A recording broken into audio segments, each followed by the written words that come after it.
So where have all the good videos gone lately? Regular viewers might be asking, where's Scott? Where's Lily? Where's Luke? Where's Kyle for that matter? Well, tonight I'm going to share with you some of the good, the bad, and the ugly of the RV lifestyle and of van life in particular. But first, you asked for it. Let's do a cooking video. Let's make dinner. Let's go.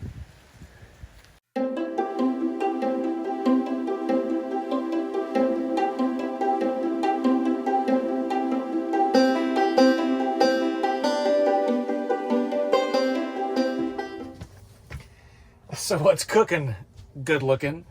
So tonight we're going to make a special dinner. I've done this many times. It consists of some gourmet pasta, mushroom raviolis. Let's call them Travato olis. Italian sausage, butter, basil. Whoa! And the flying tomato. And tomatoes. First thing we're going to do is get some water boiling and get the sausages on the grill. And we're going to make a really good dinner tonight. I've made this several times. It's so yummy, so easy. A great Travato dinner Friday evening here in California, Los Angeles. Let's get cooking. Good looking. We're going to grill these bad boys, so that's the first step. You might be wondering what's going on back here. I've got the back doors open to enjoy the pass-through breeze and this lovely view of the moonrise over the mountains. Can you guys see that? See that? Just over the moon, or just over the mountain. Moonrise. Spectacular. So that's what that's about. Another great reason I love, a van camper is you can do just that, is open up the front, the side, and the back, and really get a nice breeze. Okay, let's get these bad boys going.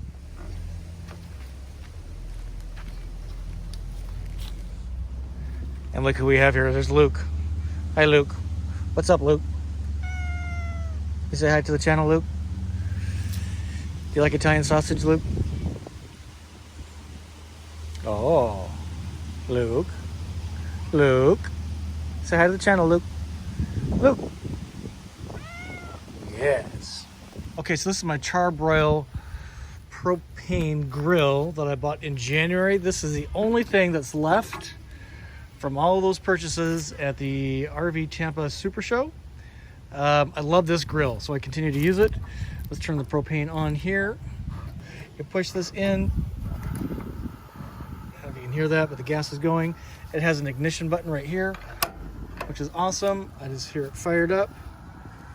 So the ants are running for their lives. Excellent. Let's close this up and give that a few minutes. Then we'll just put these bad boys in there. In the meantime, let's go get the water going. Well, as you may not know, I only have 2 pots. This is my actual cooking pot. If I need a lid, I use a paper plate on top of it. This goes into the Instant Pot. The Instant Pot goes in the cupboard above the bed. My other pan is simply a saute pan, and that's it. That's all I have for cooking pots and pans. It's the simple way to go. This is the fresh pasta, so it cooks really fast. So we want to make sure the sausages are done first, and then we're going to do these because these cook in 4 minutes. Let's go put the cat on the barbecue. Oh, he didn't like that at all. Luke! What do you got to say, Luke?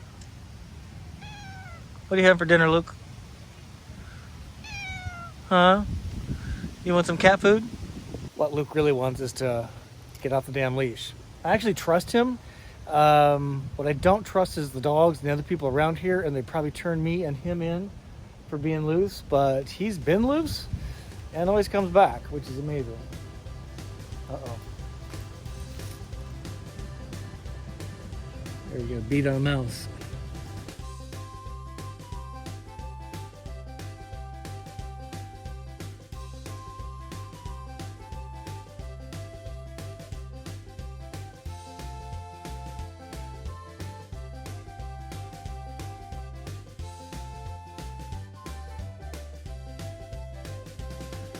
What I like to do is cover the pot so that it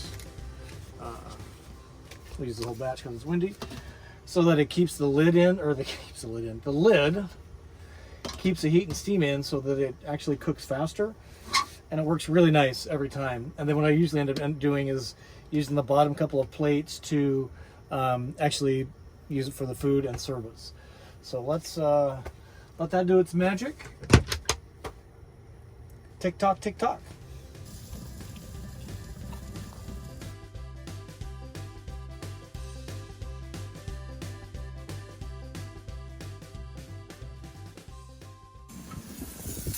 Whoa.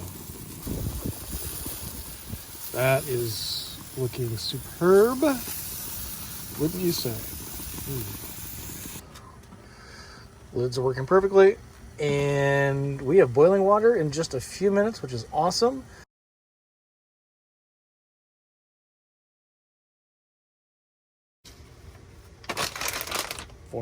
Set timer for 4 minutes. Okay, 4 minutes and counting.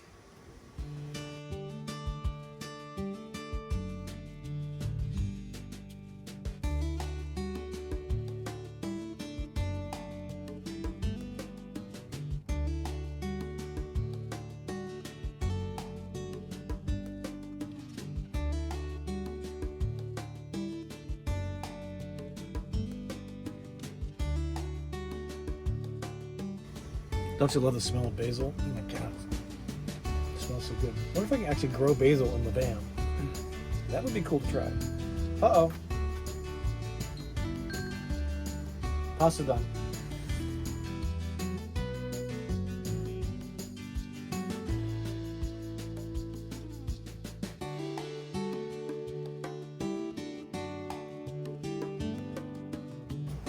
And maybe just a little drizzle of olive oil. Luke, what do you think? Luke? Done. Look at this. Ooh. Does that look delicious or what? All right, let's put this over here. A little bit of water in there, but that's okay. And we'll have a little chat. Luke, what do you got to say, Luke? All right, we got the dinner. Looks delish.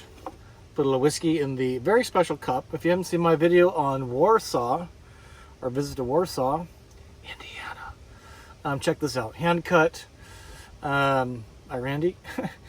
And all right, so let's get into this discussion a little bit. The reason I want to bring it up is because the last few weeks have been pretty tough for me personally, emotionally, maybe physically. It was just kind of a culmination of a number of things coming together at once. So there definitely is a good, a bad, and an ugly to the RV lifestyle and to van life in particular. So I want to go over some of that with you today. So let's start with the good. The first thing that's good, it's awesome, is the freedom that the RV lifestyle provides. The ability to go anywhere, to do anything, certainly in a Class B, like a Travato, fully self-contained, just driving around. You can boondock, street camp, be in an RV park, hang out just about any place, and it's just the most wonderful sense of freedom I've ever experienced my entire life. That is absolutely part of the good. Part of the good also is the amount of learning that I am doing, not only about myself, about the RV lifestyle, but about the places that I'm going and the people that I'm meeting. I have seen some amazing things over the last many months in this journey, and it's so hard to absorb and then to share it, which is also part of the good, but I would also put that on the bad side, because there's so much coming in here that it's hard for me to get it out there. And that's where I'm really struggling, is with the ability to create the content and distribute it. Not so much capture it. I've got hundreds of hours of video. The challenge is getting it put in a distilled manner, then getting it out to you to understand what's going on. But it's a good problem to have, to learn and then to share. So cheers to freedom and to learn and share as we go. So let's talk about the bad. Have a bite first. Oh my God. So the bad. I would put RV parks at the top of the bad list. They're kind of a necessary evil. They can be really expensive. The other night in San Diego, I paid $100 for one night, essentially a parking spot. I never used any of the services. RV parks are like this.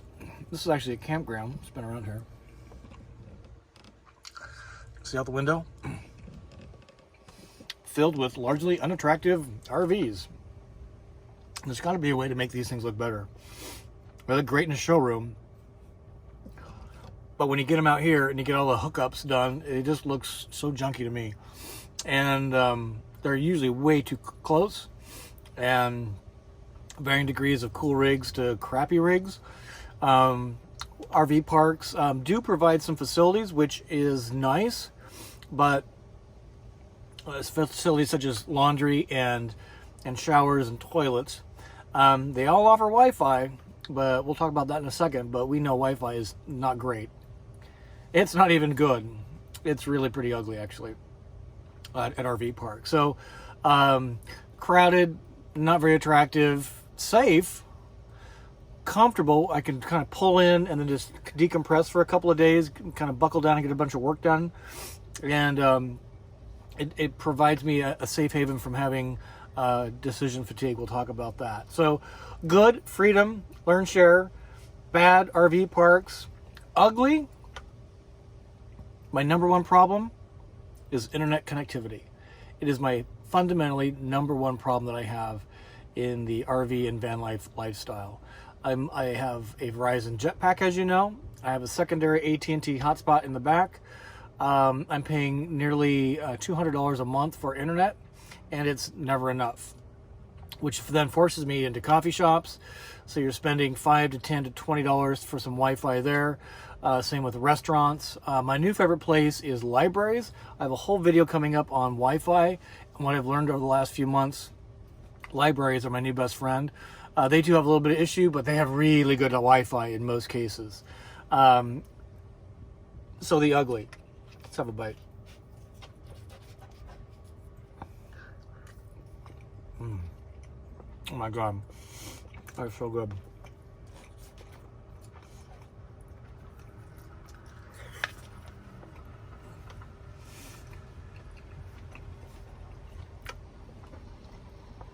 Back to good.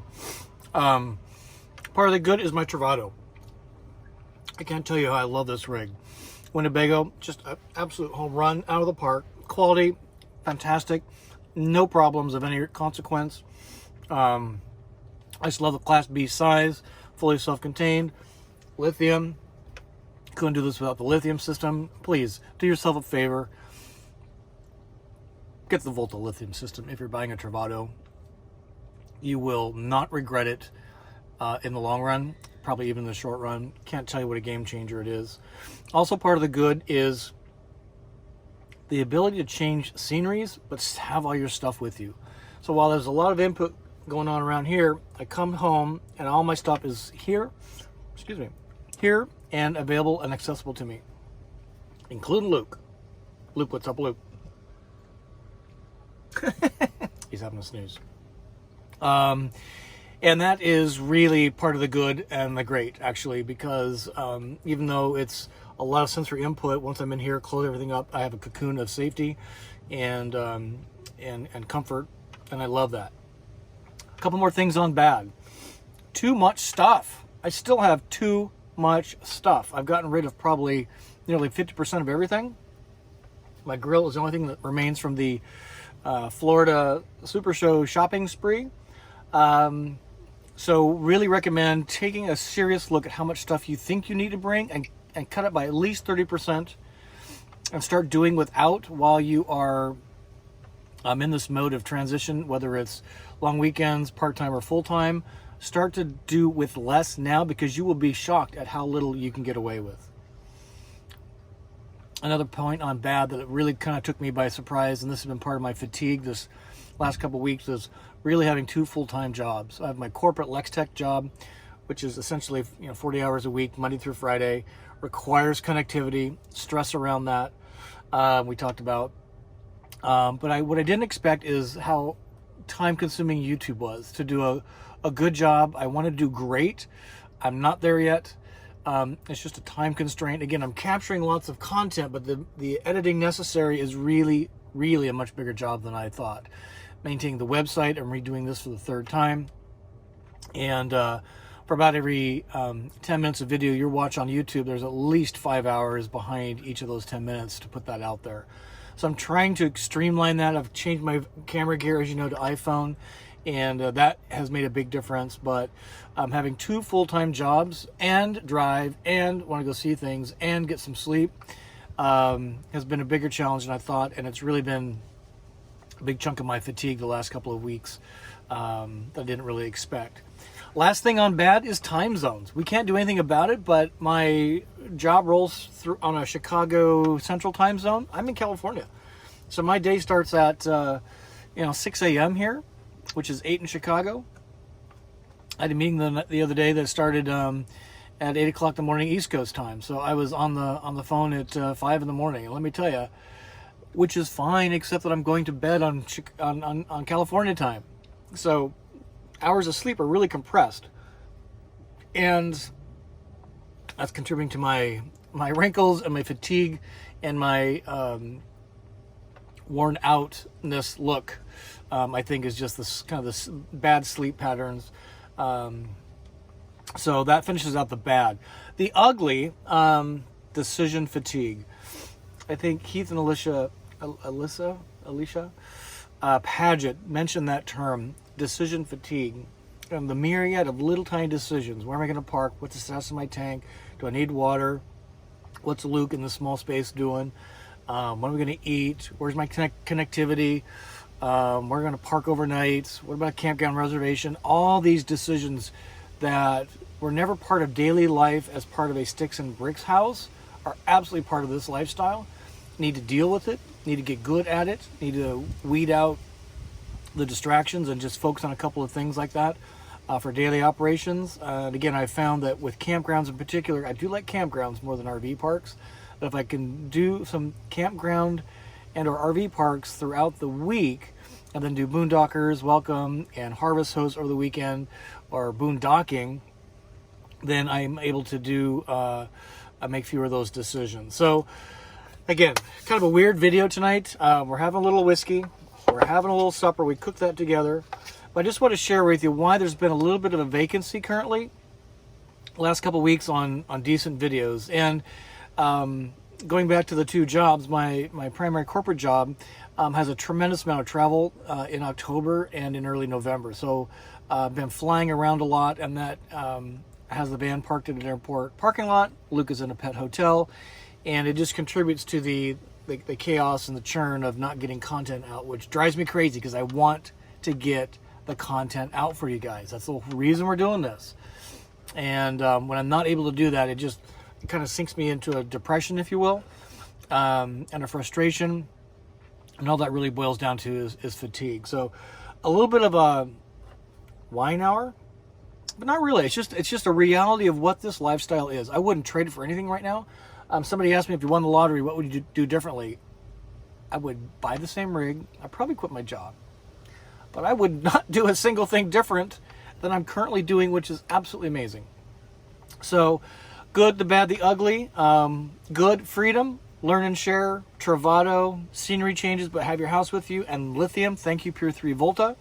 Bad, RV parks, too much stuff, 2 full-time jobs, time zones, ugly, internet connectivity, and more specifically, slowness of internet connectivity, decision fatigue, and then too much content to effectively share with you, my loving, and I'm so grateful for, audience.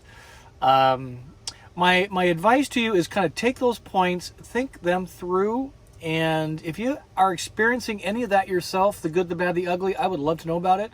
Put those comments down below. And this whole topic kind of comes up because our audience angel, Jerry Minchie, who I interviewed back in Cedar Key, Florida, in January of this year, 2019, he has a new book coming out, strangely titled RV Living, the good, the bad, the ugly, and he asked me to make a contribution to that. And my And my contributions were: good was freedom, bad RV parks, and ugly was internet connectivity. So if you are curious about getting that book, go to Amazon.com, search for Jerry Minchie, RV Living, Good, Bad, Ugly. Here's what it looks like on the screen.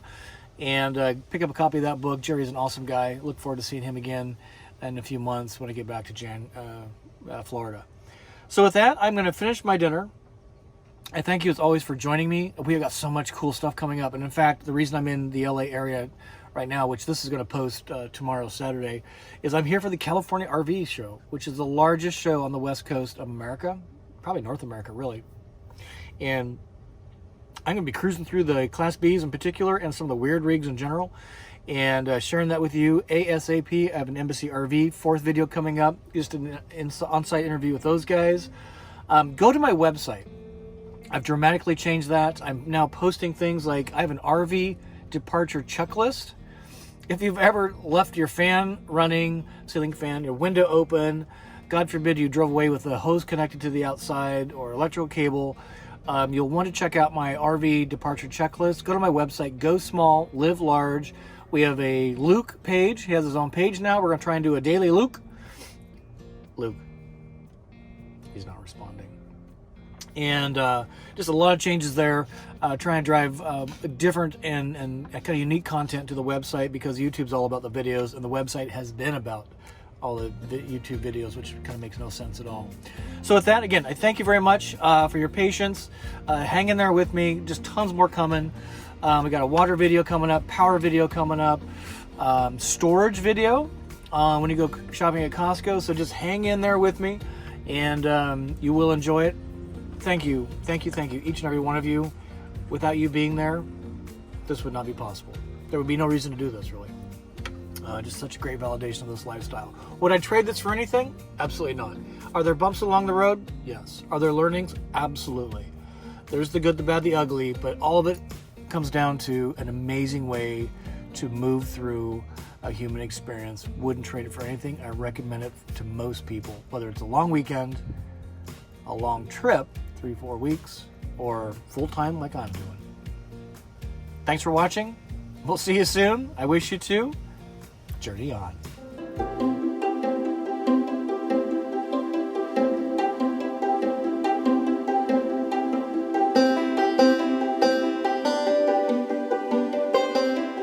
One last thing, since you're still tuned in. You can see that I have my shore power connected to the electrical station, but not connected to Lily. I'm running off Volta Pier 3 Lithium Energy. Recording this, so now my supper is cold, so now we're going to heat it in the microwave where I'm currently storing apples. So in dinner goes to get warmed up. And if I hadn't connected to shore power, I didn't have lithium, I would be firing up the generator. We'll give that about 25 seconds. And there we go. Dinner reheat. Got a mess to clean.